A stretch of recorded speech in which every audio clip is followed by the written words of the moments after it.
Continuing here, I just wanted to finish my sentence there. And so, I want to apologize to anybody I offend, but, I can't help but think it's stupid. Apologize to the pagans and the agnostics and atheists out there, the unbelievers. But, as a friend, because I still believe that God loves you as much as he loves anybody. Okay. And you see, Jesus tried to explain this to people, his disciples, all those that listened to him, those that were believers, that loved God and sought the truth, the whole truth, and nothing but the truth. They followed Jesus. They followed his teachings. Those were the real cream of the crop of society that were really the good, decent, upright people.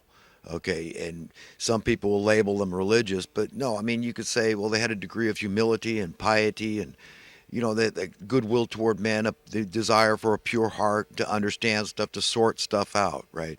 That's the kind of people that listen to the truth, the whole truth, and nothing but the truth, because they want it and they believe they're ready for it. And even if they're not, they want to know what it is. They want to know what's what. But I think you're just missing out terribly, and that's why I say, hey, you know what? Read the teachings of Christ. Okay, read through the New Testament. You might be interested then in reading the Old too, because I have no basis as a believer to explain to people why we have all this organic suffering out there. And I read just a few of the forms of organic suffering that bug me day in and day out. I don't like death. Okay, that's the quintessential form of necessary, natural, organic human suffering. It affects us all right across the board. So it's the epitome, the exemplification, example of what I'm trying to convey here. So we need God. I mean, we need God to sort stuff out. And the only explanation is something went terribly wrong at the beginning. Okay, when we ate from this tree of knowledge of good and evil, this forbidden fruit, okay, and the subsequent curse that befell the earth, when God was sorry he even created us. So the evil forces got a lot of power over humanity to the point where it was embedded in our DNA. And got a lot of it. Goes back to free will choice. God cannot take that away from us, or else we're not distinct, unique creatures. The godlike creatures that we are. We must keep intact our imagination and our free will choice in order to make us unique from all the others. Okay, we're very different. Everybody has to admit we're by far and away far more intelligent and imaginative than all the other creatures. So it's a free will choice. Evil men are ruling because they have an advantage temporarily over the righteous because they're willing to do things that the righteous aren't. The righteous have boundaries that they wouldn't do, they wouldn't, for any amount of money, they wouldn't do certain things. Yet the wicked people, you see them fall into it headlong and revel in it and just keep on promoting it and doing it. And that's the thing, that's a smart way. You see, oh my God, I mean, we're in a lot of trouble as a species, as a race, as a civilization. Okay, and we need God more and more and more. We need to understand what's going on and be able to explain to people. This all-loving, all-powerful, all-competent God, supposedly, why does he allow all these things? Well, that's your explanation. It's free will choice. It goes back to the original sin, the subsequent curse. God was sorry he created us. You got to understand the origins of our relationship with God. But he didn't give up on us. He put a plan into action, and Jesus Christ was a part of that plan to explain to people the purpose of the righteous coming here and what this is all about. It's about saving the wicked, man. I mean, it's about reaching them. It's like he said, look, all that my Father has is mine, like the story of the prodigal son, that we got the one goody two-shoes son that stayed at home while the debaucherous son went off and squandered his inheritance, right? But then he come crying back to his dad and he didn't expect nothing from him. But he opened the doors to him and, hey, had a party for him. And then the disgruntled righteous son, what the hell? I mean, you do this for him, and what do I get? You understand? But all that he had is yours. The father explained to the son, okay, and that's the same way it is with God. So the task for the righteous is to reach the unrighteous, the unbelievers, those that don't think there's a day of accountability, and that pointing out to them there's something wrong with them if they're not looking forward to that day of accountability, to understand that you want rules, but you want rules that everybody follows. You can't have some people that exempt themselves from the rules. And, this whole establishment system, I mean, is this the government? Is that the government? The politicians and the bureaucrats? It's insanity. I mean, it's ridiculous. Okay, you solve one little problem like desperate poverty, and you know how many people would be unemployed in the government sector? Okay, it's crazy. So all these people, it's a conflict of interest, literally conflict of interest, monetary interest to solve problems.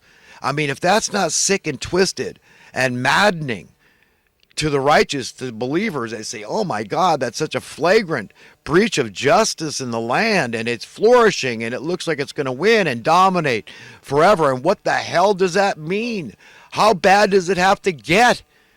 How long are we going to let God's curse remain on us for not repenting? What does it mean to repent? I mean, let's house the homeless. For starters, let's stop engaging in dubious warfare. Look what we're making him witness. And you think, oh, well, God's allowing corona. Yeah, he's trying to get our attention is what happens. He's not causing the problems. We brought them on ourselves. For all we know, I mean, we've been neglecting, it's just a conspiracy theory about this chemtrailing and this geoengineering weather modification program. Nah, you're just cuckoo because they don't report it on the mainstream media news. The only one that should be accepted and reputable and reliable and truthful. The one you should believe. So they haven't reported about this for decades, and you think it's beyond the realm of possibilities that these evil men, if they could do this in a stealthy, surreptitious manner, can they not spray a biological on us? Cause like Catherine Austin Fitts calls it, a plandemic? What a perfect term. They plan it. I mean, you see the tie-in with the economic shenanigans, what's going on? How all these people that are being horrifically hurt financially, and then other people that are profiting from this. Outrageous. Outrageous. Take all those profits from those people. If they get to stay even Steven, fine, take it all. And give it to those that have been hurt. All those working in the restaurant, food service industries. You're picking on people. Oh, their job's essential, but theirs isn't. So you're going to take a dive. They're saying to people, all that money that we told you don't have to pay rent, bill, coronavirus, but now you're just going to get backed up. You're going to owe it. And you think there's not going to be massive homelessness? Where are all the jobs going to come from? High-paying jobs that can pay those high rents. What's going to happen here? You think we don't need God? You think maybe this wasn't planned out? I'm not saying coronavirus isn't deadly and real. Do what you can. Protect yourself. Learn a little about nutrition, how to build up antibodies. Cod liver oil for sure. Right after, go get a bottle of cod liver oil and take 5 or 10 of those things. Do that once a month or whatever. Talk to your physician. You don't want that stuff. It builds up. It stores in your liver. Vitamin A, vitamin D. Not to be confused with fish oil. No. Cod liver oil. You can get it for less than $3 at your local Walmart.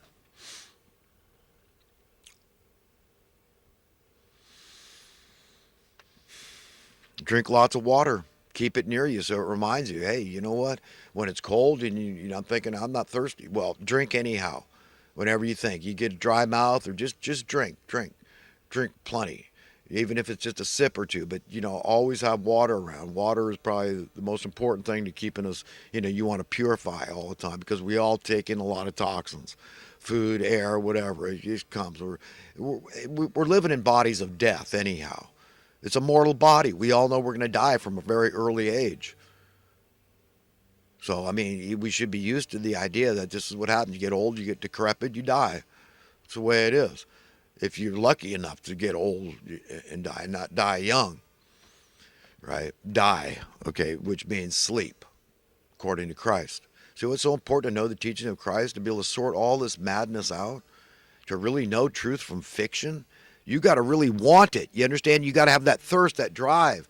That's why Jesus said, only those that understand. I mean, other people, they're not going to believe it. That's it. If they don't care enough to really know the truth, the whole truth, they're not going to get it. You understand? I mean, they've got no substance. So where are they going from here? Okay, if you're not really looking forward to a place, you haven't spent time imagining a perfect world down to the smallest detail. Don't wait for somebody else to imagine it. You have the capability to imagine it. You spend your time imagining that perfect world. What things would you eliminate? What things would you add? All the organic suffering? Yeah, that's necessary. That's across the board right now. Yeah, get rid of death, disease if you can. Nothing can harm me. That's a body I want. And all the artificial suffering that's created by evil men to gain advantage over others, to enslave them through monetary means. Get rid of that. Absolutely, yes. So in order to have a perfect world, those are a couple things you got to get rid of for me. All that organic stuff and all the inorganic stuff that bugs me has got to go. So you need to figure out what's bugging you and who's going to help you to get from point A to Z where you want to be, to get through all those steps to get there, to be found worthy and deserving of inheriting a better world. Okay? And the only one I can point to is God, your owner, the creator God, that loves you in a way nobody else can imagine. I mean, people need to know these things because the air of the world, the attitude, the spirit of the world is one of, hey, you're just another warm body.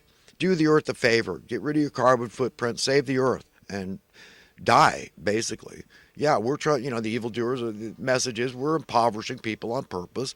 Yes, because we've got to make a huge swath of poor people, desperate poor people that can't afford to think, much less take a trip to own a gas guzzling automobile. Okay, and so this is in order to save the planet. So we're really the good guys. You just don't know it now. We're much smarter than you plebs out there. You don't know. You commoners, you're just the useless feeders now. We don't even need you anymore. So basically, just go die. Just go. There's not enough for you. Okay, this is industrial age, and we don't need all the blue collar workers out there. Okay, we've got all the money, and we're going to want to control the workers with the skills we desire to build our homes and extra homes and mansions and palaces, whatever we want. Build our machines we want, jet airplanes and yachts and everything else we want, luxury automobiles, Rolex watches, et cetera, et cetera. But we don't need you. You understand? Yes, we're elitists, and yes, we're hypocrites, but we're smarter than you. You see that they are evil genius. And it's like Jesus said. He said, be as shrewd as serpents, which meant be as evil as serpents to his believers, to his followers, his disciples, but as innocent as doves. Now, the evil men, they're as shrewd as serpents, but they're not as innocent as doves. So even when you discover them, you find them, you go, aha, you really are that evil. You're too big to jail. You're too big to fail. You've got satanic power, the power of the money printing press. And the Congress and Senate knows it, and they go along with you. A critical mass of them, at least, go along with the program. You want who's the government? These are traitors. It's not the government. The government is we the people. The only true, legitimate, valid government is the constitutional government. So I know very well what the government is and what it isn't. But when I'm talking to other people, if we don't settle that definition, we don't have a meeting in the minds. It's a fruitless discussion I would have with anybody that doesn't have the same idea of government that I do. Okay, but I mean, we've all got to do what we can. We can't be cowards.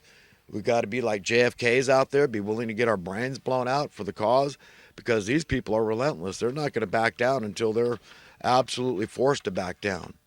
And I'm not a violent guy. I do not believe violence is the answer. It's never worked in history. If you want lasting, even permanent solutions, it's got to be done through information, education, wisdom, truth, knowledge, and the accompanying power thereof. And speaking that to these evil people, reminding them who's the boss, and telling them, no, we're not going to take it anymore. It's that simple. We're going to demand justice here. We have a right, a duty even, to ask, whose planet is this anyhow? Fundamentally, it belongs to God, the creator, right? None of us created the planet. We all have to confess that and admit that. Okay, so it's God's planet. We're all God's equally beloved children. And as Americans especially, we have egalitarian values. So we believe in equality and sharing.